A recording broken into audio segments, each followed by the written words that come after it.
Right breaking news చూస్తున్నారు. Donald Trump ప్రపంచ దేశాలను గడగడలాడిస్తున్న ఈ పేరు. అయితే అమెరికాకు ప్రెసిడెంట్ అయినప్పటి నుంచి ట్రంప్ తీసుకునే నిర్ణయాలతో ప్రతి ఒక్కరిలో భయం మొదలైంది. రీసెంట్గా సుంకాలతో ప్రపంచ దేశాలను గడగడలాడించారు డొనాల్డ్ ట్రంప్. అయితే వలస విధానాలతో విదేశీయుల్లో కల్లోలం రేపుతున్నారు. చదువు పూర్తయిన అనంతరం అమెరికాలో 3 ఏళ్ల పాటు ఉండి ఉద్యోగాలను వెతుక్కునేందుకు పని చేసుకునేందుకు ఇచ్చే ఆప్షనల్ ప్రాక్టికల్ ట్రైనింగ్ అంటే ఓపీటీ అనుమతిని రద్దు చేసేందుకు బిల్లు తేవాలని ట్రంప్ ప్లాన్ చేస్తున్నారు. ఇది విద్యార్థుల్లో కలవరాన్ని సృష్టించింది. ఇక ఉద్యోగం సాధించి H-1B వీసాల మీద ఉన్నవారు ప్రశాంతంగా లేకుండా వీసా విధానాలను కఠినం చేశారు. మరోవైపు గ్రీన్ కార్డు ఉన్న వారిని విమానాశ్రయాల్లో గంటల తరబడి తనిఖీ చేయడం ద్వారా భయపెడుతున్నారు డొనాల్డ్ ట్రంప్. అయితే ఓపీటీని రద్దు చేసేలా అమెరికా కాంగ్రెస్లో బిల్లును ప్రవేశపెట్టాలన్న ఓపీటీని రద్దు చేసేలా అమెరికన్ కాంగ్రెస్లో బిల్లుని ప్రవేశపెట్టి దాదాపు 3 లక్షల మంది భారతీయుల విద్యార్థులను ఒకవేళ ఈ బిల్లు ప్రవేశపెడితే దాదాపు 3 లక్షల మంది భారతీయ విద్యార్థులు కష్టాలు ఎదుర్కొనున్నారు. అయితే ఆ బిల్లు సభలో ప్రవేశపెట్టి అది ఆమోదం పొందితే వారంతా భారత్కు తిరిగి రావాల్సి ఉంటుంది. అంటే ఒకవేళ ఏదైతే ఈ బిల్లుని పార్లమెంట్లో ప్రవేశపెడితే దాదాపు 3 లక్షల మంది భారతీయ విద్యార్థులు ఇండియాకు తిరిగి రావాల్సిన పరిస్థితి నెలకొంటుంది. అయితే present science, technology, engineering, maths రంగాల్లో అంతర్జాతీయ విద్యార్థులు ఓపీటీ అనుమతి పొందడానికి అవకాశం ఉంటుంది. దీని ద్వారా వారు చదువు పూర్తయ్యాక 3 ఏళ్ల పాటు అమెరికాలో ఉండి అనుభవం గడిస్తారు, ఉద్యోగాలు సాధిస్తారు. అయితే ఈ ఓపీటీ వల్ల భారతీయ విద్యార్థులే అధికంగా లబ్ధి పొందుతున్నారు. 2023 నుంచి 2024లో 97,556 మంది భారతీయులు ఓపీటీ అనుమతి తీసుకున్నారు.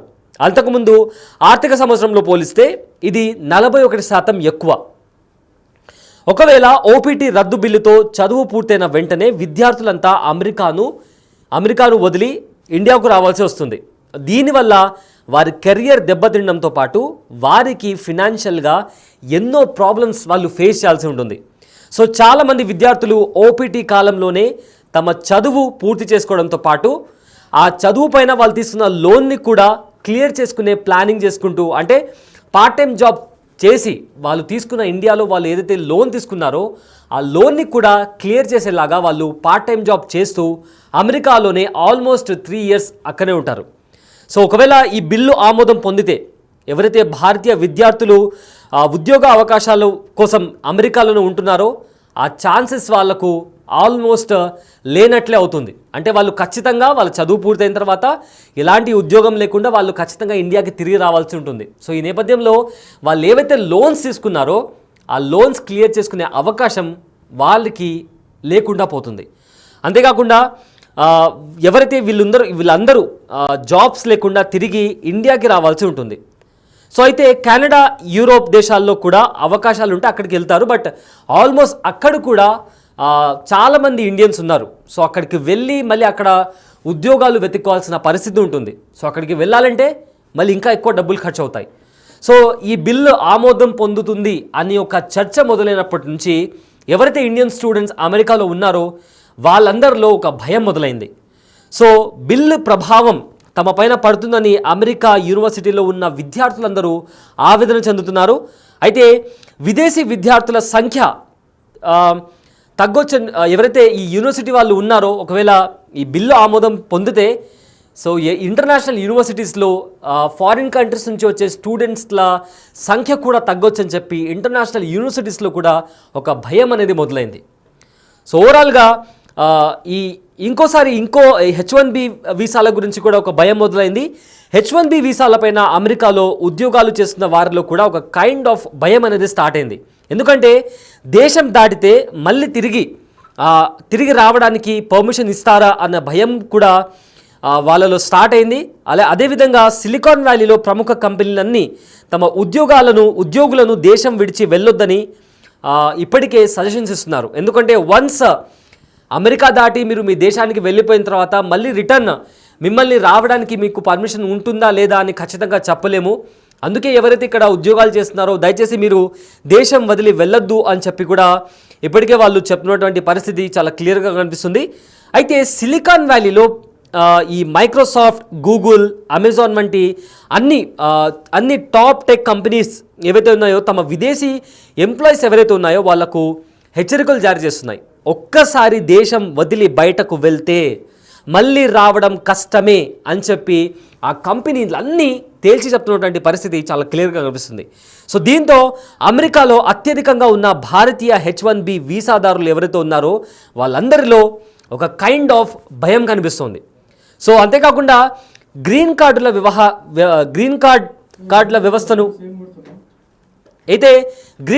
వ్యవస్థను ట్రంప్ యంత్రాంగం సమూలంగా ప్రక్షాళన చేస్తోంది, కొత్త వలస విధానాలను తెస్తోంది. దీంతో ఆ కార్డులున్న వారిలో కూడా భయం కనిపిస్తోంది. సో ఇటీవల కొంతమంది గ్రీన్ కార్డుదారులు భారత్కు వచ్చి తిరిగి వెళ్ళగా ఎయిర్పోర్ట్లో ఎవరైతే వాళ్ళు ఇండియా నుంచి అమెరికాకి వెళ్ళిన తర్వాత ఎయిర్పోర్ట్లో కాస్త క్వశ్చన్ అండ్ ఆన్సర్ సెషన్ జరుగుతుంది. అయితే ఆ క్వశ్చన్ అండ్ ఆన్సర్ సెషన్లో కూడా ఎన్నో ప్రశ్నలు వేసి అక్కడున్న వీసా ఆఫీసర్స్ ఎవరైతే ఉన్నారో ఎన్నో ప్రశ్నలు వేసి మమ్మల్ని వేధించారు అన్న వీడియోస్ కూడా చాలా బయటకు వచ్చాయి. సో ఎవరైతే ట్రంప్ యంత్రాంగం ఉందో ఫామ్ E-485ను అప్డేట్ చేసింది. ఇక నుంచి పెళ్లి చేసుకున్నాక గ్రీన్ కార్డుకు దరఖాస్తు చేసుకున్న వారు ఆర్థిక వనరుల వివరాలను ఇవ్వాల్సి ఉంటుంది. వ్యక్తిగత ఇంటర్వ్యూకు కూడా వాళ్ళు అటెండ్ అవ్వాల్సి ఉంటుంది. అంతేకాదండి, ఉద్యోగాలు చేస్తూ గ్రీన్ కార్డ్ సాధించిన వారు తమ భాగస్వామ్యులకు, అంటే ఎవరైనా లైఫ్ పార్ట్నర్స్ ఉంటారు కదా, ఆ లైఫ్ పార్ట్నర్స్ అంటే ఒకవేళ హస్బెండ్ లేదా వైఫ్కి గ్రీన్ కార్డ్ తీసుకోవాలంటే ఆర్థిక సమర్థతను చాటుకోవాలి. ఇది చాలా వరకు కష్టమని చెప్పుకోవచ్చు. మోస్ట్లీ ఏదైతే ఈ రూల్ ఉందో కేవలం సంపన్నులు, అంటే ఎక్కువ డబ్బు ఉన్నవారు, రిచ్ పీపుల్ ఎవరైతే ఉన్నారో వాళ్లకు మాత్రమే ఇది సాధ్యమైన పని. అండ్ ఎవరైతే జాబ్స్ చేసుకొని ఈ గ్రీన్ కార్డ్ పొంది వాళ్ళ పార్ట్నర్స్కి కూడా గ్రీన్ కార్డ్ ఇవ్వాలి అనుకున్న వాళ్లకు ఇది సాధ్యం కాని పని, చాలా కష్టంతో కూడుకున్న పని. కేవలం ఎవరైతే రిచ్ పీపుల్ ఉంటారో వాళ్లకు మాత్రమే ఇది సాధ్యమవుతుంది. అంతేకాకుండా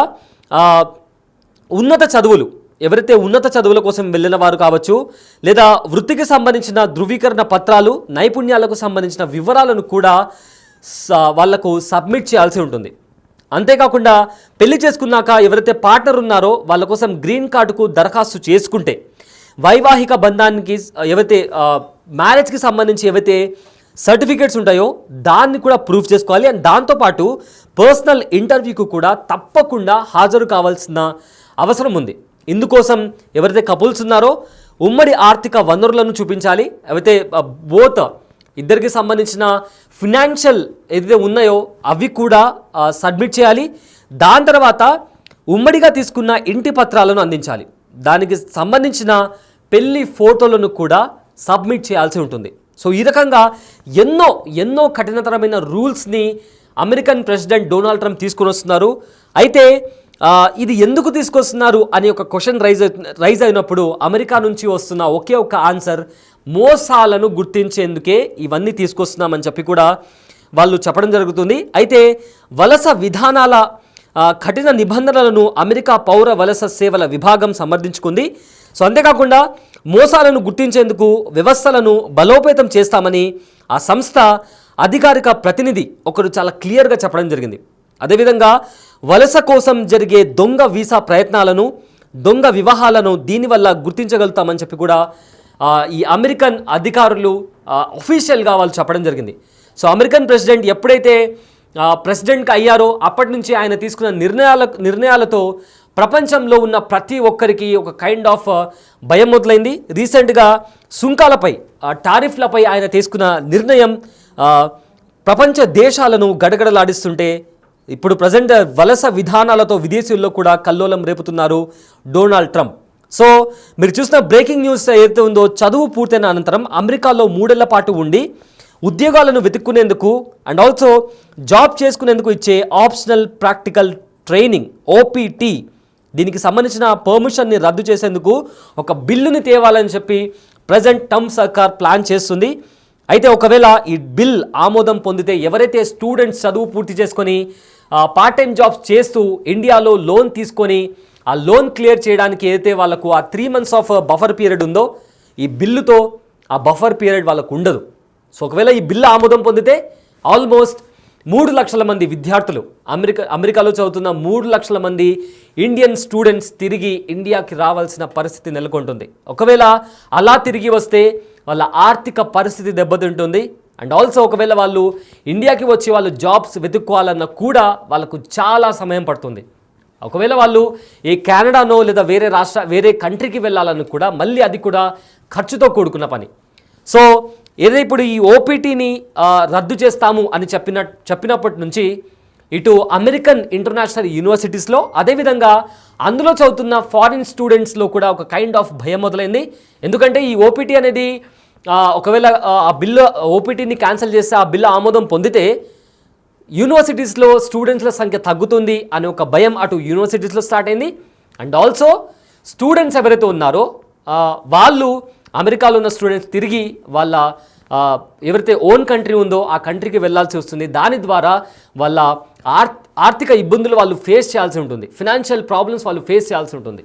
సో ట్రంప్ తీసుకున్న ఈ నిర్ణయం ఇప్పుడు ప్రజెంట్ చాలా గందరగోళంగా మారిందని చెప్పుకోవచ్చు.